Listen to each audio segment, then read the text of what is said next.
Hi, this is Birds. I'm Wren. If you love birds like me, then stick around. Today we're looking at a little bird with the big voice, the wren.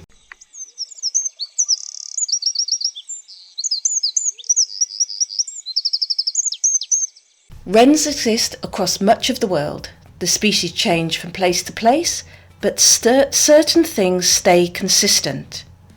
Small size, constant movement, preference for cover, and a voice that carries far beyond where the bird is actually sitting. In Europe, most people know the Eurasian wren, troglodyte. You'll find it across UK and Ireland, throughout Western and Central Europe and into Scandinavia, south through Spain, Italy and the Balkans, and east into parts of Western Asia. It occurs in parts of Northern Africa where suitable vegetation and there are cooler conditions. Wrens aren't fussy about landscape. City parks, suburban gardens, cemeteries and allotments all work. So do farmland hedgerows, woodland edges, scrub, coastal vegetation and upland valleys. They are present in mountainous areas too, including the Alps, as long as there is dense cover and they can avoid open ground with nowhere to hide. Globally, wrens form a large family. There are around 80 species of true wrens, most living in North, Central and South America. They occupy forests, wetlands, rocky canyons, mangroves and towns. In Australia and New Zealand, birds called wrens belong to a different family, but they fill a similar role. They're small, active insect eaters living close to cover. Across the entire group, certain traits repeat.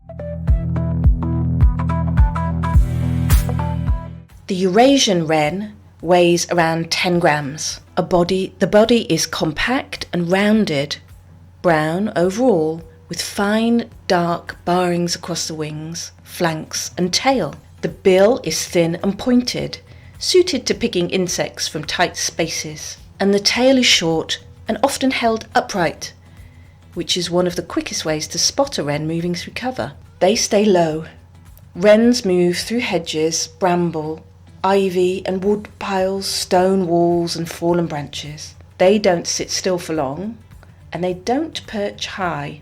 When they fly, it's usually over very short distances, straight from one patch to cover to the next. Most sightings are brief, a flicker of movement, a tail held up for a second or two and then gone. It's often the sound of them that gives them away. Wrens sing loudly and frequently, usually from inside dense vegetation. The song carries well, and which is why you can hear a wren clearly even when the bird is completely hidden. In temperate regions, they sing for much of the year, not only during the spring. Songs maintain territory, and wrens are consistent about that. In terms of numbers, wrens are among the most numerous of the small birds. In the UK, estimates suggest around 8 to 9 million breeding pairs in a good year. Across Europe, that scales up to tens of millions. These numbers will fluctuate, particularly after severe winters, but the species remains widespread. Breeding begins in spring, with timing varying by region and weather. In much of Europe, territory activity starts around March or April, with egg laying commonly April onwards. Wrens don't mate for life. Pair bonds are typically seasonal, which is why territory is what matters the most. In the Eurasian wren, the male builds the nest. He builds several, often 5 or more, across his territory. These nests are domed structures and are mainly made from moss with grass, leaves and plant fibres woven through. They're placed in sheltered locations, thick hedges, ivy-covered walls, tree roots, holes in stonework, sheds, wood piles and other cavities. Nest building takes several days, sometimes up to a week, and once in place, the female inspects them and chooses one. She lines the chosen nest with feathers, and that becomes the breeding nest. The remaining nests might be left unused or later used as roosts. Survival is the consistent pressure shaping a wren's life. Many wrens, particularly juveniles, don't survive their first year. Predation takes eggs, chicks and adults. It comes in the form of cats, corvids, small mammals, and exposure is their other threat. Wrens lose heat quickly, and cold, wet weather increases the risk dramatically. Food availability matters too. As insect eaters, wrens need to feed continuously. Winter is the most dangerous period.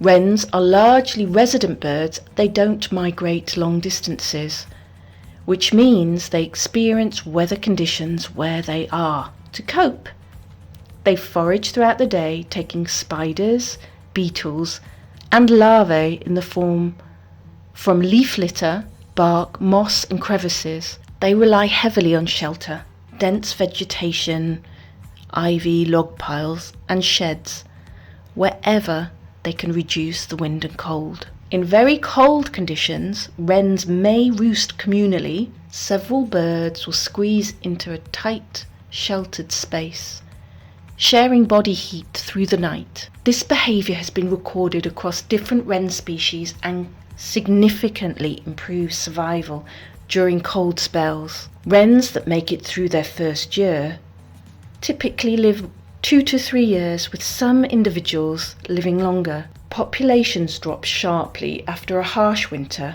but can rebuild quickly when weather conditions improve. High loss and rapid recovery are all part of their pattern. Across continents and species, that pattern repeats.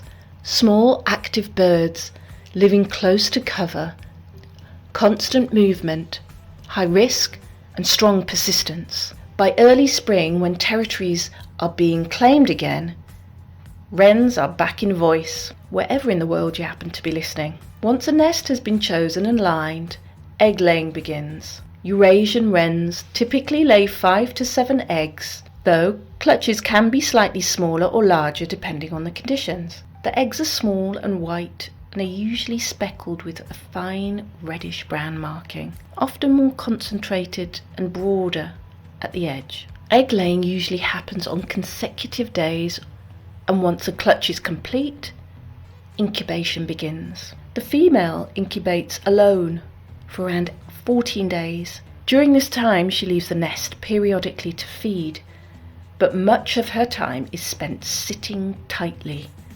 keeping the eggs at stable temperature. The nest itself helps with this. The domed structure, thick moss walls and feather lining create warm, enclosed space, particularly important during cold and changeable spring weather. When the eggs hatch, the chicks are atrial, blind, naked and completely dependent. They cannot regulate their own body temperature and rely entirely on the adults for warmth and food. Both the parents feed the chicks. This is why food delivery is constant. Wrens bring small insects, other invertebrates, spiders, larvae, tiny caterpillars in rapid succession. Feeding visits happen every few minutes from early morning until evening. The pace is relentless. During this period, adult wrens are rarely still. The chick grows fast.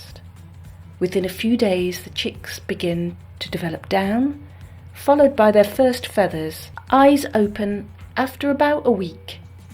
As they grow, the nest becomes increasingly crowded. Several chicks pressed tightly together in a space already compact to begin with.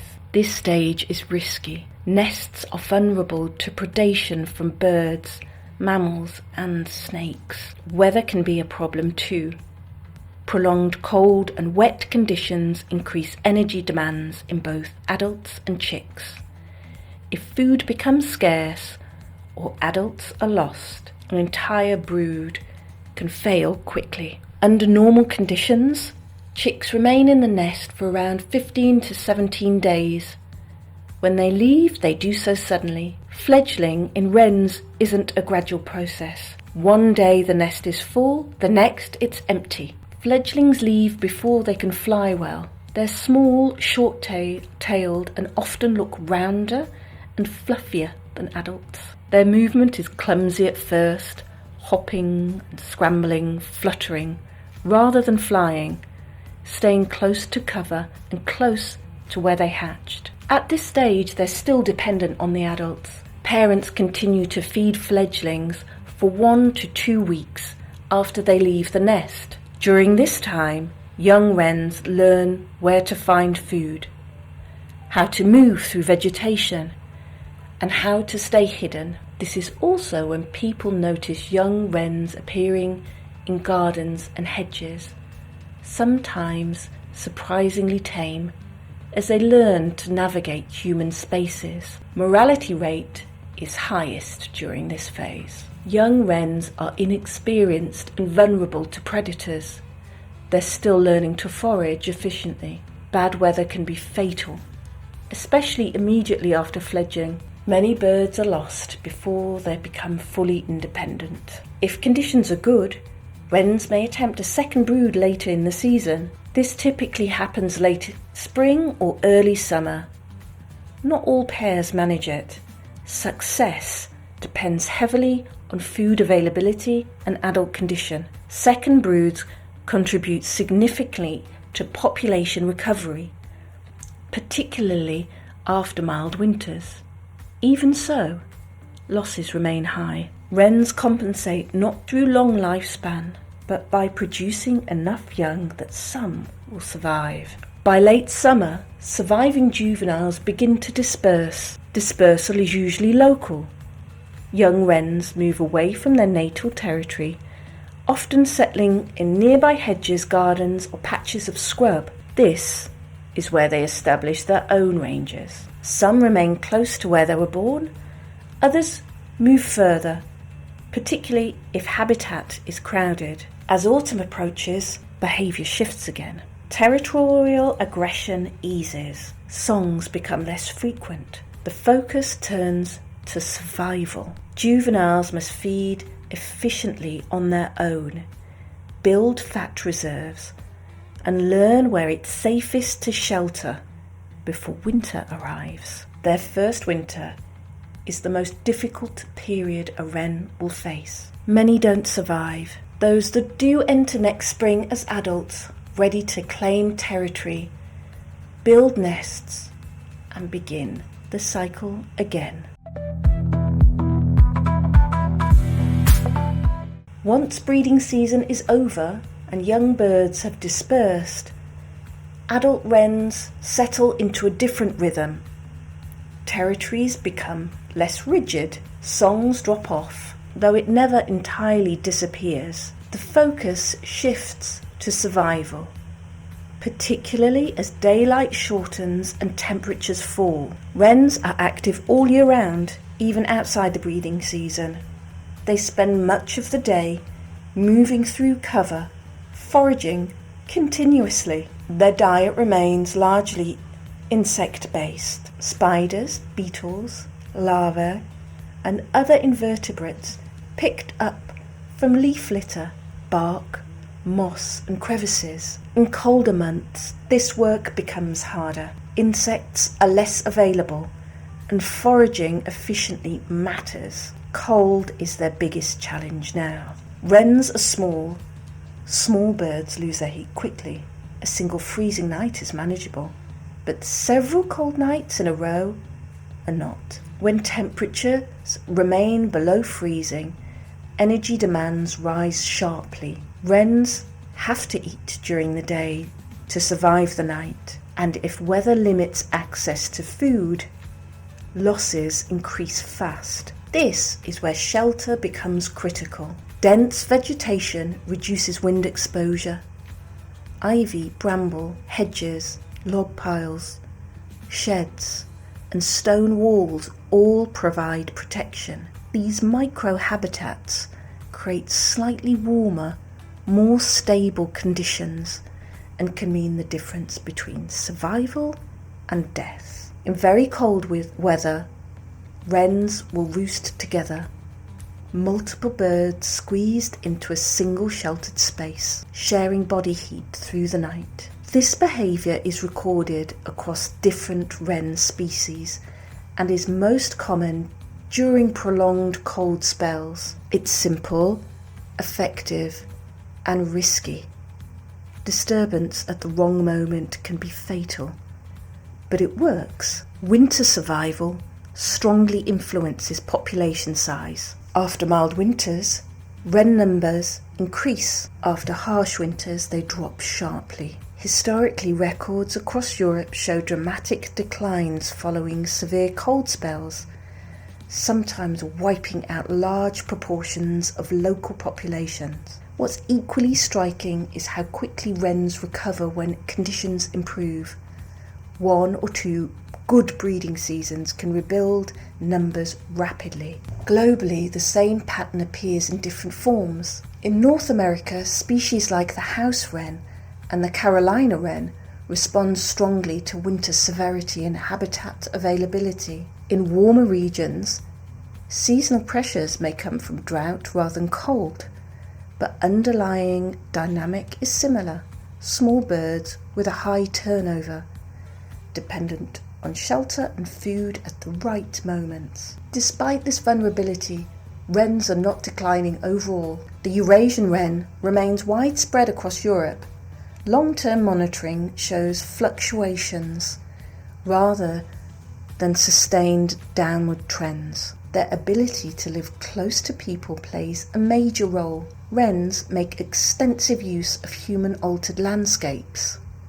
Gardens, parks, cemeteries, allotments, railway corridors, overgrown edges all work for the wren. Structures people often overlook. An ivy-covered wall, stacked firewood, neglected corners of the garden are exactly what wrens use. But this proximity comes with risk. Domestic cats are significant predators in urban and suburban areas. Glass collisions are also common for wrens, and much more than larger. Glass collisions are less common for wrens than for larger birds, but they still occur. Nest disturbance and habitat clearance also affect breeding success, particularly when dense vegetation is removed during breeding season. At the same time, gardens can be valuable. Dense planting, leaf litter, log piles and reduced tidying all increase insect availability and shelter. These small choices by a gardener influence whether wrens persist locally. Globally, wrens remain one of the most successful groups of small insect-eating birds. Across species, they share a set of traits that work: adaptability, constant movement, use of cover and heavy reliance on sound rather than visibility. They are not birds that dominate a landscape. They fit into them. And because of that, they persist in places where other species disappear. Across continents, climates and species, the pattern holds.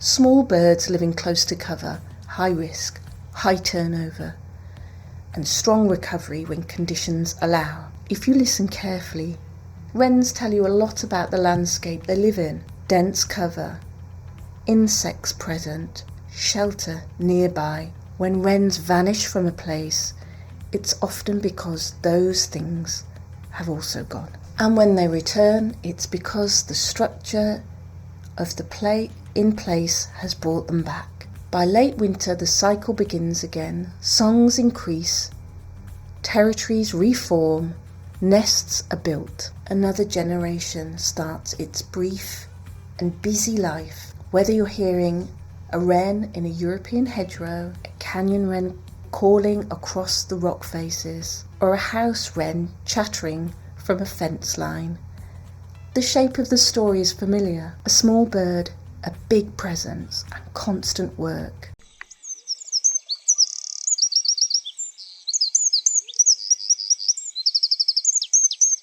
That's it for this episode of Birds. If you enjoyed spending time with this bird, you can find more episodes where you usually listen. I'm Wren, and thanks for listening.